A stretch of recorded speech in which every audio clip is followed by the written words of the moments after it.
درنو لیدونکو السلام علیکم. طالبان وایي د پنجشیر مرکز ته نږدې یو. بلخوا د ملي مقاومت جبهه بیا وایي چې طالبان په شا تنبول شوي دي. طالبان وایي د پنجشیر مرکز ته نږدې شوي یو او په بېلابېلو برخو کې پرمختګ کړی دی. د دې ډلې د فرهنګي کمیسیون مرستیال احمد وثیق ازادي راډیو ته وویل وسلوالې له څلورو لوریو د ولایت مرکز ته نږدې شوي دي. د پنجشیر په اړه وروستي معلومات دا دي چې مجاهدینو په ټولو ساحو کې پرمختګ کړی دی او له څلورو خواوو د ولایت مرکز ته رانږدې شوي دي. مجاهدینو خپل عملیات ډیر رو روان کړي دي څو ملکیانو ته زیان ونه رسیږي.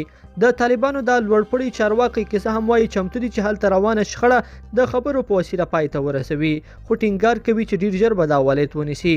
په سیمه کې سرچینې وایي طالبانو تیره شپه د پنجشیر په څو سیمو پراخ بریدونه وکړل او د دواړو لوري ترمنځ سختې نښتې وشوې. د ملي مقاومت جبهه وایي په دې بریدونو کې یې طالبانو ته درنه مرګ ژوبله اړولې ده. د دې ډلې یو شمېر غړو د طالبانو د کلابندۍ ترڅنګ نږدې 1.5 سل وسلوالو د وژلو خبره کړې ده. د دې جبهې یو سیمهیز قومندان توفیق الله راسخ ازادي راډیو ته وویل د خاوک په نوم یوه قریه یې نیولې، خو مرګ ژوبله یې 1.5 سل تنه ده. تر اوسه یې له هغې سیمې مخ ته تګ نه دی کړی. موږ له چریکي جګړو کار اخلو، دښمن غافلګیر کوو او له هغو نقطو برید کوو چې کمزوري برخې دي.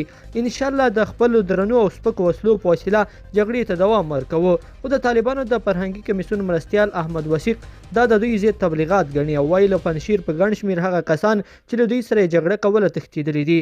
خو د ملي مقاومت جبهې مشر احمد مسعود بیا د طالبانو پر ضد خپله مبارزه نه ماتېدونکې بلي.